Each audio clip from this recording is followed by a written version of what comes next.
أعوذ بالله من الشيطان الرجيم بسم الله الرحمن الرحيم. Let me see here. We have this thing.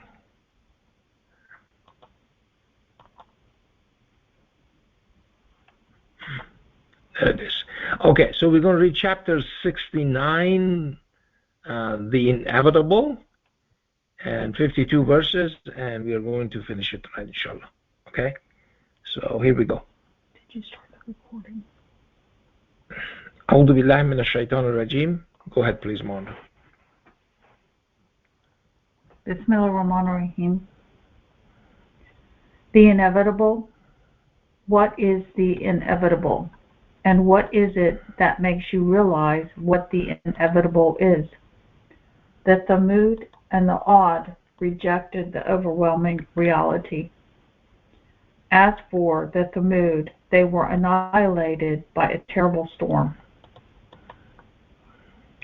And the Ad, they were annihilated by a violent, persistent wind. He made it overwhelm them 7 nights and 8 days continuously.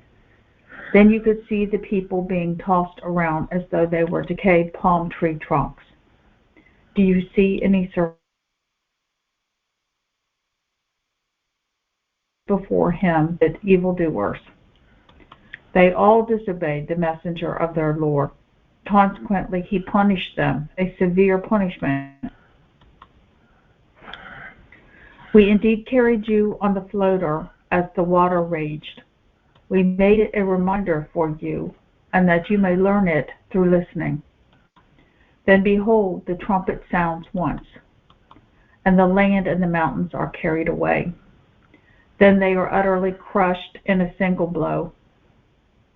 Then that will be the day when the event transpires, and the vacuum ruptures, as it will be completely flimsy on that day. And the angels will be all around, and they will carry the throne of your Lord above them on that day, when everything shall be based on 8. That will be the day when they will be presented openly, without anything of theirs being hidden. Then, as the one who has been given his record into his right hand, he will say, "Here you go, read your record. I was always sure that I faced my reckoning." He will then have a pleasing life, an exalted paradise with hanging fruits. Eat and drink happily for what you did in the days gone by. But the one whose record is handed to him into his left hand, he will then say, "I wish I were never given my record, and I never thought I will be called to account. Oh, I wish I were finished off. My money did not benefit me. I have lost my authority. Take him and tie him up, then throw him into the inferno. Then bind him in a chain with a length of 70 cubits, and force him to stay." He indeed never had faith in God the Great, and he never advocated feeding the poor. Consequently, he has no friends here today, and there is no food except pus. None eats it except the wrongdoers. I therefore swear by what you see and what you do not see, that this is most assuredly the utterance of an honorable messenger. It is not the utterance of a poet. Rarely do you believe. Nor is it the utterance of a priest. Rarely do you take heed. A revelation from the Lord of the multiverse. And had he uttered any other utterances on our behalf, we would have certainly taken away the blessing from him. Then we would have surely discontinued the revelation to him. Consequently, none of you could have protected him. And indeed, this is a reminder for the God-fearing. And we surely know the rejectors amongst you. And indeed, it is certainly regrettable for the unfaithful. And indeed, this is the absolute truth. Therefore, glorify the name of your Lord the Great. Thank you, mashallah. Okay, very good. Okay, very good. Are there any questions, any comments, any observations?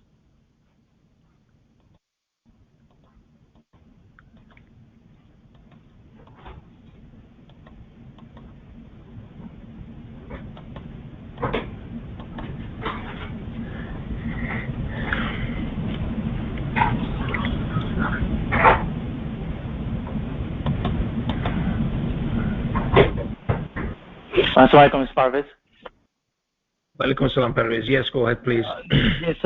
This inevitable, does that mean that is the day when the truth overwhelms everything? Or is it right now? I mean, it's something which is going to come. That's what God is saying. Okay, something which is going to happen.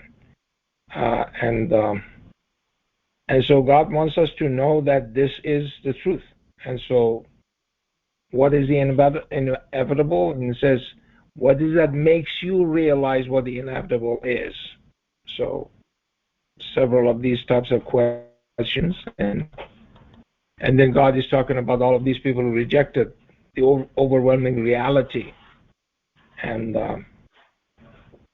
for the Thamud, they were annihilated by a terrible storm. And God goes on like this, okay? And so everything that God is telling us is bound to happen. There's no doubt about it. Okay. This is the narration of the truth. That is why it is inevitable. Yeah, exactly. Yeah.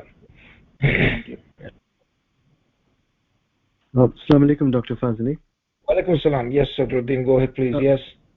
Sir, a couple of observations on when he talks about the Ad and the Thamud. Yes. I believe he uses the word that they were presented the overwhelming proofs, and they still chose to reject it, and we are in the identical same boat. I mean, the proofs that are placed before us week after week after week are just overwhelming, and that's such an understatement in its own right, and it's quite an amazing thing. Yeah, well, I mean, the thing is that all of these things, this rejection of God's message is coming basically from little doubts, these nagging doubts that we have about things. And so when those doubts overcome us, then there is no end to this. As I was saying that, that a lot of people really believe that 1635, okay, and they lose faith based on 1635, and they reject it because they say that this is God's will. The reason I'm doing bad things is because of God's will, and they go through that kind of lifestyle and become disbelievers. And so here these guys are the same way basically. You have a little doubt, you play hooky with these classes and things like that. You don't come and you don't realize it. I mean, today I just wanted to tell you what happened after the Jummah prayers, and at that time I didn't pay attention to that number that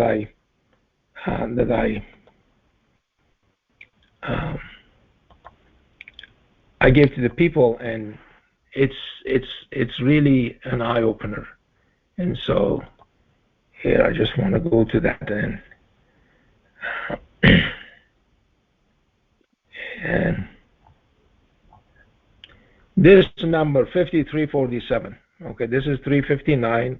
Gaussian prime is 5347, and as I said, you should go ahead and read chapter 359, chapter 3 verse 59.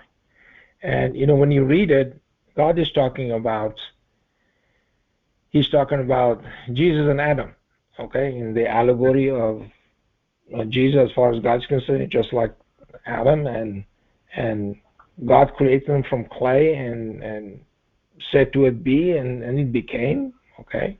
And so that's what that is. But look at again the structure of this verse. It's 5347, okay. 47 we know is called Muhammad. 53 is called a Najm, which means the star, okay. This chapter 53 is telling us what happened in the ascension of Muhammad the soul to the highest horizon. That's what God is telling us, okay. So this number is basically talking about Muhammad, and look what it does. It comes in there and it says 9127. Okay, isn't that amazing? Okay, now we'll go to chapter. So let's go back to the Quran. And what was that? Yeah, we go to the Quran. We go to chapter 53, verse 47. Okay, there it is. It says, and surely he will initiate once again. This is about resurrection again. Okay, and look at these numbers. Okay, see this number here, 48:29. Okay, this is 48:29th verse from the beginning of the Quran. Okay, now I want to go to chapter 48, verse 29.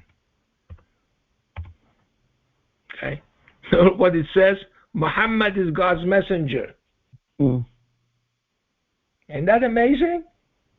Okay, you see how they are lining up. So God wants to remove the doubts from our hearts. And when we read chapter 53, it actually happened. He says he's not speaking of his own desires. This is a reality that happened. And so these numbers are telling us that this has actually happened. And they're speaking to us. Look at it. Okay. It's absolutely mind-boggling. Amazing. Unfortunately, as I said, people are dropping out. People don't want to hear it. Okay? And so it's a very sad state of affairs, and that's what it says. You know, it's we just read it. Okay, it's too bad for the disbelievers, and you know, but that's what happens. Okay, but it's all there, all in front of us. Okay, and so when we read chapter 53, in chapter 53, the assertion of as the star descended, okay, what happened, okay, and he said that your friend is not crazy, okay, he's received this from the ultimate power, okay, and so we see how it actually was narrated to him, this inspiration of this Quran. How did it come out?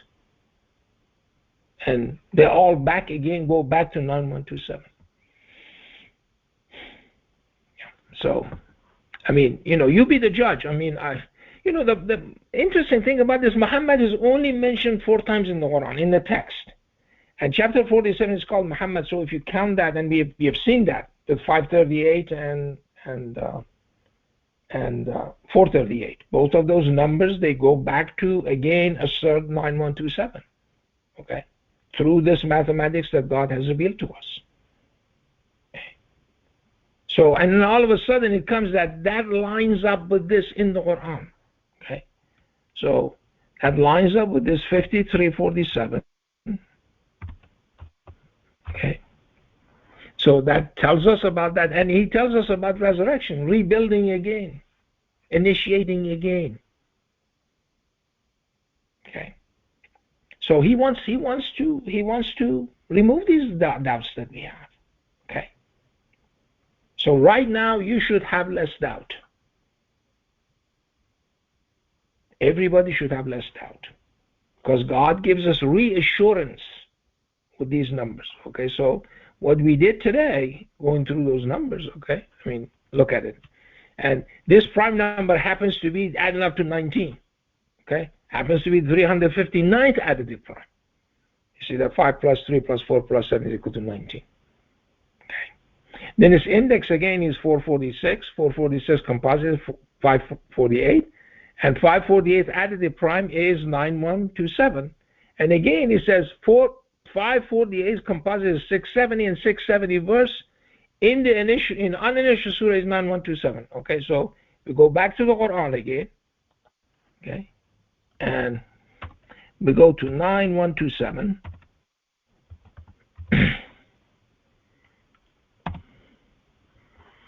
And there it is, 670. See? Right there. Okay, so again, it's just to remove all of these, nagging doubts that a lot of people have. And as I said, if you let those doubts just creep in there, okay, then what happens is, after a while, you're going to act upon them. You're not going to understand the Quran anymore. You won't enjoy it. Okay. So then what happens is after a while you take the wrong path, and then sometimes it cannot be repaired anymore.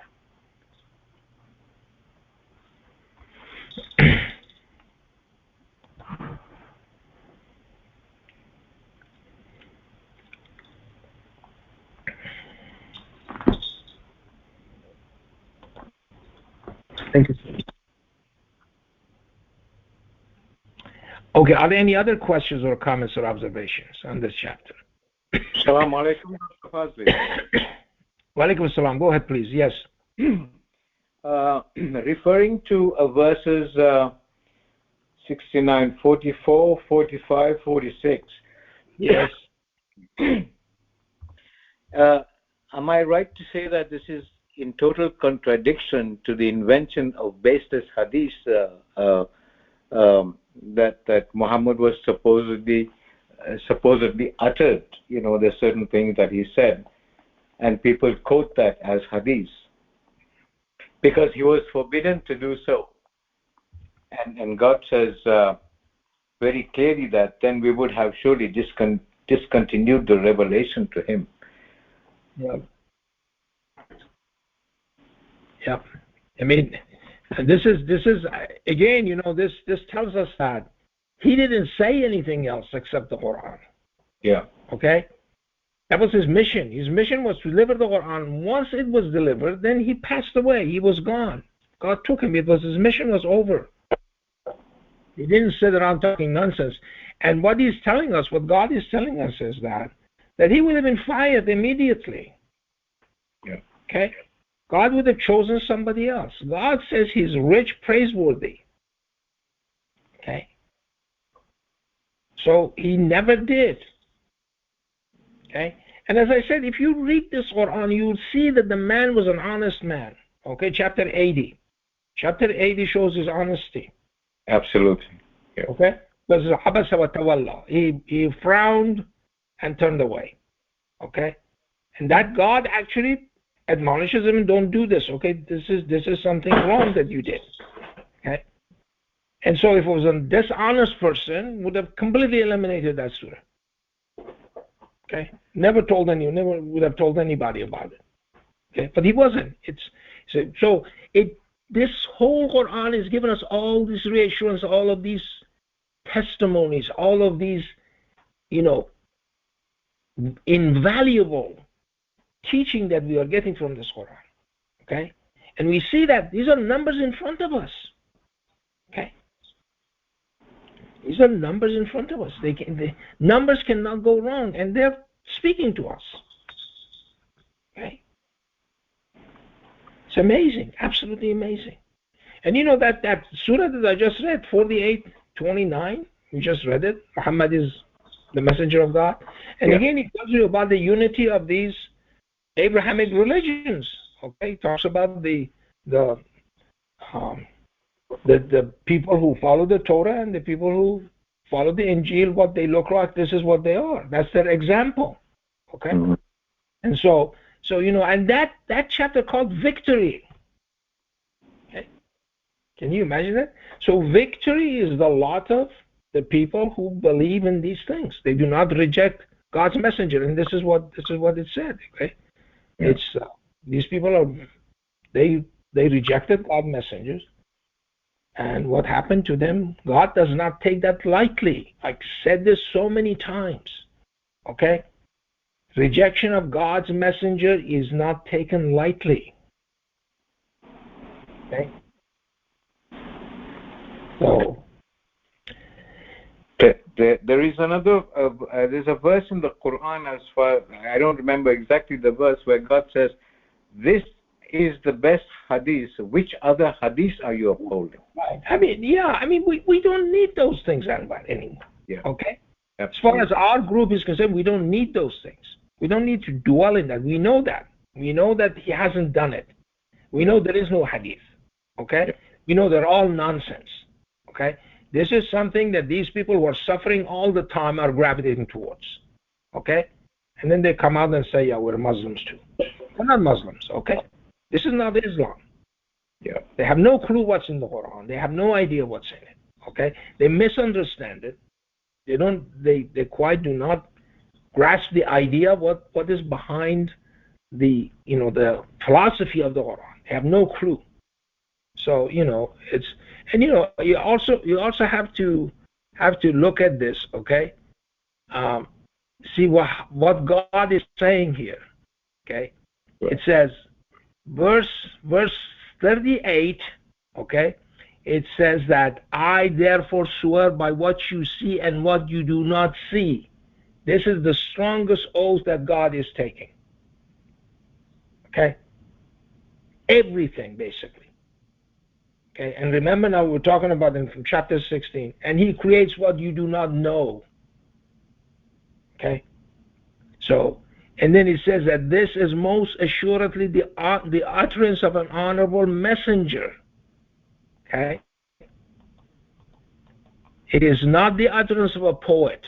Rarely do you believe, nor this utterance of a priest. Rarely do you take heed. Okay, what is it?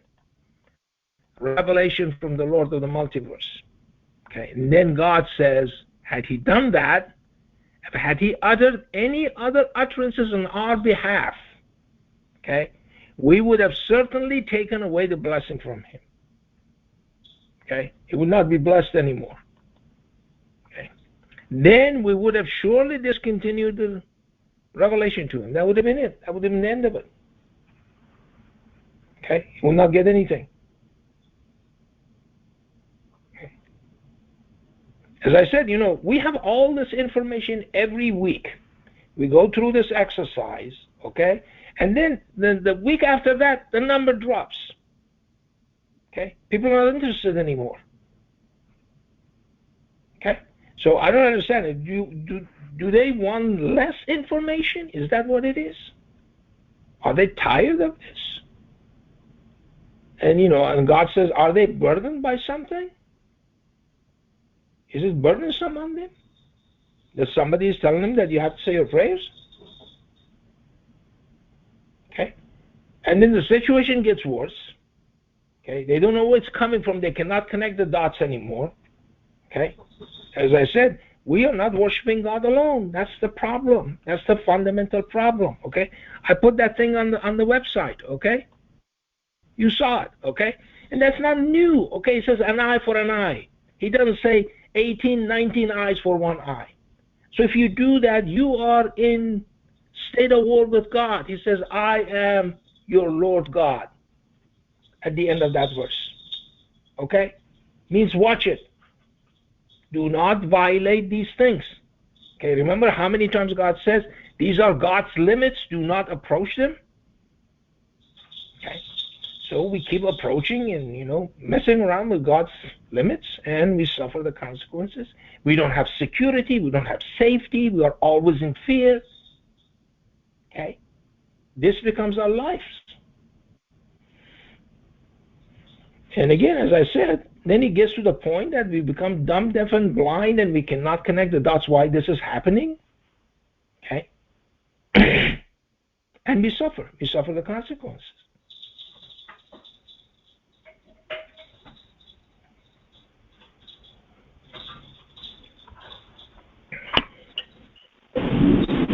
Thank you so much for your enlightenment. Thank you.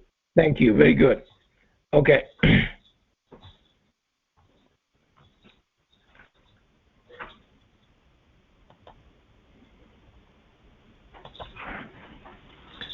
Salam, Dr. Fazley. Alaikum salam. Yes, go ahead, please, Shakari. I just wanted to look at this verse 69:8. It's 1 second. Let me go back there. Just 1 second. 1 second, please. 69:8. Yeah. Okay. Yeah. So the thing is that it's telling that all 100% of those people of Ad and Thamud were bad. That were actually not of them was believing in God, was faithful, even though everything was so so overwhelmingly clear. Can you hear me? Yeah, I can hear you, but there is some little bit of echo and stuff going on, and I don't understand why. So there was something that I could not catch. Okay. I think you're sitting too close to the computer. Yeah, I was. Yes. Okay. Okay, go ahead. I just make the point that the vast majority of the people, like Sadruddin was talking about, with the overwhelming, everything that we are seeing, the math and all kinds of miracles and signs, and still God says in Surah 12:106 that the vast majority of us will do idol worship. But this sentence here, it says there will be no one was alive. Yeah, I mean, God annihilated all of them. I mean, this is as I said, this is what's going to happen to people. They do not understand it. Okay, I mean, we just learned there was a study was done that air pollution actually it's going to cause brain damage and Alzheimer's. Okay, so people are going to become stupid. Okay, living in these big cities with all of these things, and oil and coal and things are being burnt, these fossil fuel stuff, and it creates huge smog and all kinds of pollution, and it makes people stupid. Okay, so these kind of things will happen. Okay, and God is warning us about this, and so we do not make the right decision because we don't have the knowledge, because God has not given us the knowledge. Okay, and we go through life and wasting our time with nonsense. Okay, and so the consequences are severe. Yes, that's absolutely true. Today, what you said, connecting that 5, 3, 4, 7, and then 4, 4, 6, and then connecting it to 53, 47, and what we read with 39, 47, these things are showing that, I mean, they said these connections are much, much more and closer than we had seen before. Yep. Like everything seems to be like a vast jigsaw puzzle coming into place. Yep. As I said, God is doing us a favor by this. I mean, this is infinite generosity and love from God, that He wants us to basically attain certainty. Okay? And that's what God says. You shall worship your Lord until you attain certainty. Okay? So, and He wants us to do that. He wants us to be in a position in our lives that we attain certainty, and then we enjoy it. We enjoy reading the Quran. Okay?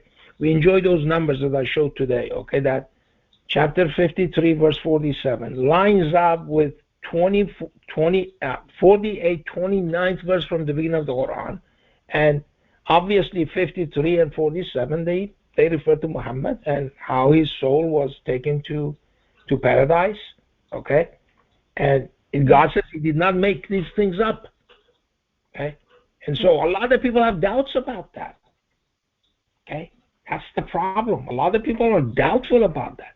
And He's removing those doubts from us. And so we feel better about it.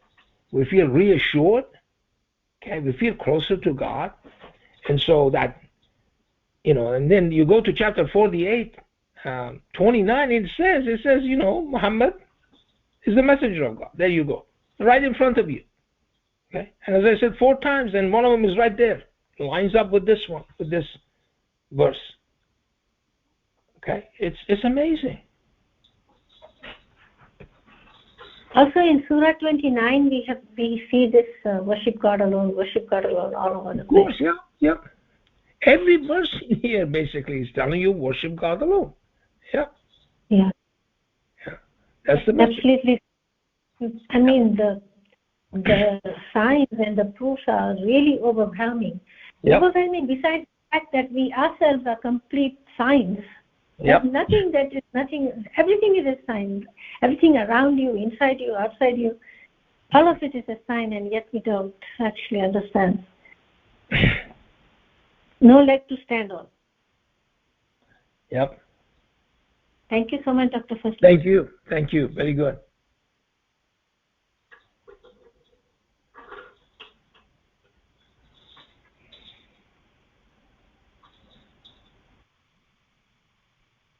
Salam, Dr. Fazley. Welcome, Salam. Yes, Mariam, go ahead, please. The verse, sorry. So it was the verse 17. The angels will be all around, and they will carry the throne of your Lord above them on that day when everything shall be based on 8. Is this in reference to the 19, since we know that the 19 is the 8th prime number? Or I think what God is doing here is that He has given us all these hints that there are other number systems also out there. And so some of these things are based on that. As I said on our website, there's part of it which is part of this, writing things in base 19 and then convert them back into base 10 and base 8 and octal, which is called octal. Okay, and so that's which tells you that. A lot of these things are based on those kind of mathematics, and God is telling us that look deeper and use your brain, basically, that I've given you. Right. Yeah. Dr. Fazley, what is your understanding carrying the throne of your Lord? Yeah, I mean, I would take this as an allegorical, okay, because this is a place that I really have no idea of the dimensionality of this place, and I have, I'm just handicapped right now, okay? So I just have to take it as is, as an allegory of that environment that God is describing to us. So I don't know. Yeah. Thank you so much. Thank you. You're welcome.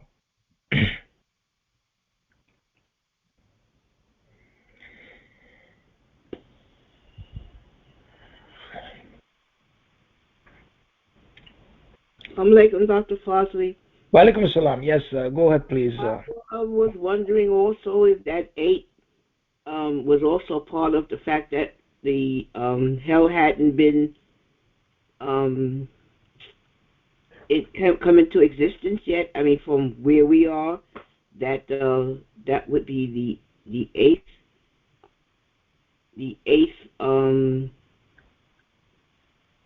not universe, but the part of the. Well, I mean, you see, again, Fariel, I wouldn't dwell in that.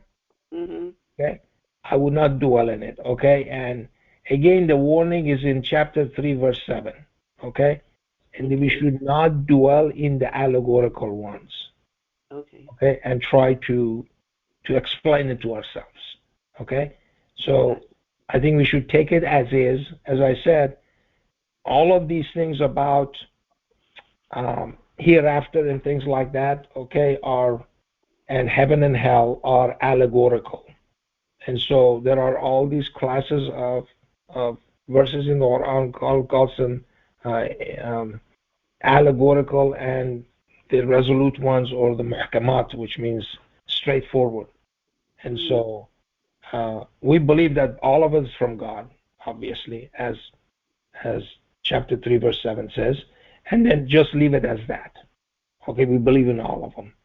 But as I said, trying to explain it and things like that, it's not going to get us anywhere. Actually, it's harmful to us. Okay. Not a problem. I do, though, have a question that also might be out of my realm. When we finish the studies, if we could have 5 minutes, I'd like to just bring up Surah 1698 and the verse goes with it in yes. But I'll just wait till the Quran studies is finished with everybody else's question, and then I'd like to say something that's just disturbing me, if you don't mind. Yep. Yeah, what Farid is referring 1698 is the one that God is saying that when you do that, you should seek refuge in God from Satan the rejected. Okay, and again, that is actually single person structure of that verse. Okay, A'udhu billahi minash shaitanir rajim. A'udhu means I. So everybody should say it. I'm not doing it on your behalf. Okay? Because the way that Satan approaches every individual is different. Okay, according to what's inside their heads, I don't know. Okay? But I'm just saying that every individual should say this for their own benefit before starting this surah. Okay? And so let me just go there and so you'll see what we are talking about. Okay, there it is. Therefore, when you read the Quran, you shall seek refuge in God, okay, from Satan the rejected. And so all of these are singular person, okay, so referring to a single person. And so every one of you, when you start the Quranic study or anytime you do it, you should do it independently, okay? You should seek refuge on your own behalf, not nobody's behalf, just your behalf, okay? I've said this before, but I want to repeat it so people will remember. I got that part, and then there is was it 27, 97, and 98? So in reading both of them, I understand seeking refuge in God when you read the Quran to say billahi minash shaitanir rajim, but I don't see it in the prayer. That's what I'm wanted to ask you. I do it. 2797, you said? It's 27. I wrote it down. I think it's 27, 97, and 98. Let me just check to see.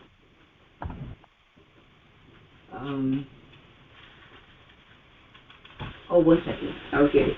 It's important.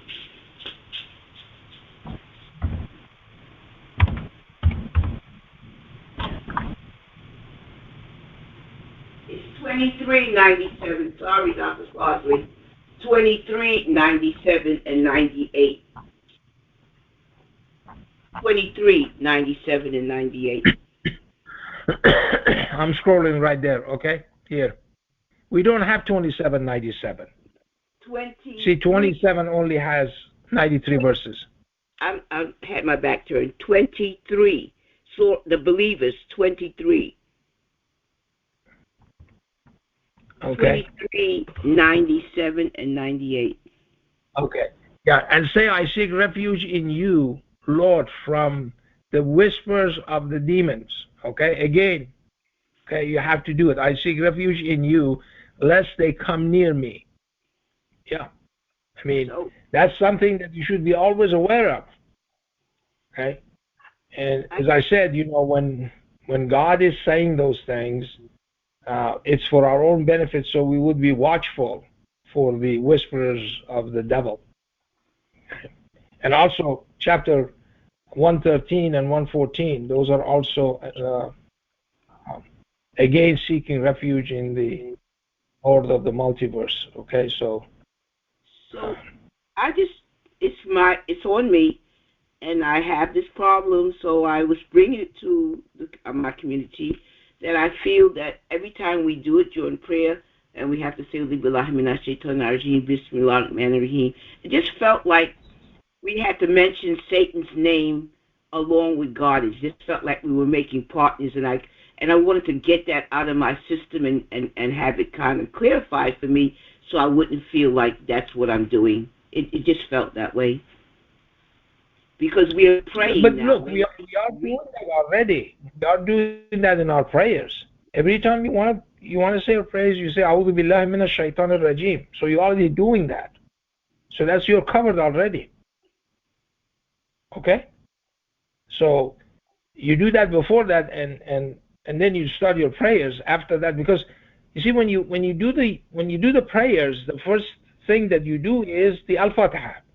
Al-Fatiha is part of the Quran, and so we just read it in chapter 1698, and in that verse it says that when you read the Quran, this is what you should say. Okay, and so these are also extra ones. Okay, and as I said, it's also in 114, chapter 114. Okay, so An-Nas. Okay, it says, you see, say, I seek refuge in the Lord of the people, King of the people, God of the people, from the evil of the whispering devil. Okay, so all of these things that, you should read this. This is beautiful. Okay, the one who whispers into the hearts of the people, from jinns and humans.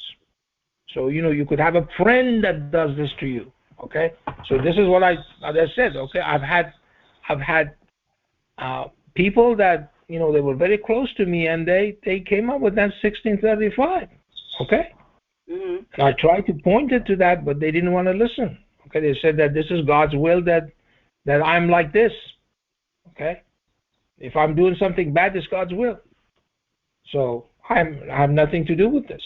So they justify their own actions, their evil action, and God says He doesn't advocate evil. But these are the whispering of this thing. But anyway, those people, they go and tell somebody else too. You see, and that's the problem. So they become these people, jinns or humans. So those are the human guys that do these things. So this is a beautiful surah that you can read for yourself, and yep. And seek refuge in God, of course. Yep. Yep. Thank you. I'm You're welcome. hearing it. Okay, I'll let it go. The rest of it. There also was a miracle or something that I think you found at that as it was a command and to add those two verses together, 16 and 23, or someone did. I don't remember what it was though.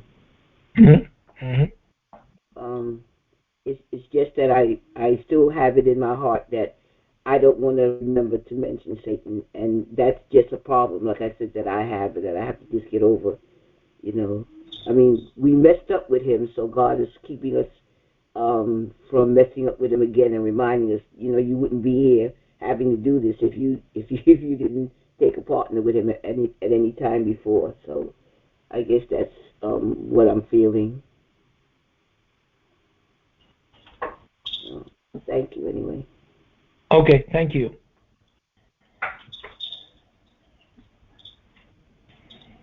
Salam, Dr. Fazley. Welcome, salam. Yes, Maryam, go ahead, please. I just wanted to make a comment based on Sister Farrell's question. And I heard it in the past, even within our group, that we should not utter the name of Satan next to the name of God. But actually, when we read carefully those verses, we are uttering God's names first, because we seek refuge in God first from whatever. So I just wanted to point to that, but I understand from where she's coming, because I heard it so many times in the past, where by seeking refuge with God from Satan, we are under the impression that we are uttering the name of Satan at the same time than the name of God, but that is not the case. But my question, Dr. Fazley, what's the difference between, because I noticed it in the Quran, we seek refuge in God from Satan, but we seek also refuge in God from the whispering of Satan. Does it mean that, because I know there is another, I don't remember if it was the prophet Job or who said Satan touched me, something like that. مسني الشيطان بعذاب ونصب. I don't remember the verse. You're talking about Job. Yeah, I think it's Job. It's Job. Yes, it's Job. Yeah. So the massa is the touch. He touched me. Yeah, he touched me with an adversity. Right. So whispering means those negative thoughts, and touching, yes, that means it's now the action, yes, in itself. Is this what it is? Yeah, it's true. Yeah, there's just the negative thoughts that you have inside your head. Those are satanic thoughts. That's a whispering that may come, yes, from him or from, yes, ourselves too. And so, yeah. Okay. Yeah. Okay. All right. Thank you so much, Doctor. Sure. Yeah. Assalamu alaikum, Dr. Fazley. Walaikum salam. Yes, Jerry, go ahead, please. Alhamdulillah, Dr. Fazley. I was doing studying the ayat this week in Surah 17, ayat 16, Surah 17, 16, and 10. And if we will to annihilate a community, we let its leaders commit vast corruptions therein. Then once they truly deserve it, we completely annihilate them. So I used to always read that ayat, Surah, and think that they're talking about only the leaders, the politicians, or whatever, but there's so much other levels of corruption in the world that we are all guilty of corruption on so many levels that we have to just be more careful about, because the children on the internet, they're corrupted by watching programs, so we get corrupted ourselves. So it's not just the leaders who are committing corruption. The whole society has levels where the individual people ourselves on the small things. So one thing you told us before was to, not to lend a hand in anything that's corrupt or backbiting or jealousy. So just wanted to make a note about keeping my eye on the understanding that when I read this ayat about the vast corruption that leaders commit, that the people and they're going through when you walk into a casino, all the little things we do, these are all small particles of corruption. So I just wanted to put that out there and say alhamdulillah. Thank you, Dr. Fazley. Yeah, very good. Yeah, that's true. I mean, those people, they follow these leaders because they are corrupt like them. Okay, otherwise they wouldn't do that. And so that's what God says in the Quran. He says that people of Pharaoh, they followed Pharaoh because they were wicked people. So, it takes the wickedness on their part to follow somebody who's wicked. Otherwise they wouldn't do it. Okay, the guy who is following somebody who lies is a liar himself. So that's not going to fix it. And on the other hand, in the same palace that those people were there, the Pharaoh and his elders, there was also the believing Egyptian. Okay, so and he was a righteous person. Alhamdulillah. Also, Dr. Fazley, you had mentioned today several things at Juma, but the thing that the degree in evil today, that's all these kids are getting out today out of our society because of the way we're carrying on. Our education is like from the school of hard knocks, it's just a degree in evil. So that was an amazing thing for me as well. So yeah. We graduated that finally. Yes, exactly. Yeah. Salaam alaikum. Walaikum salam. Okay, anything else? Any other comments or question, observations?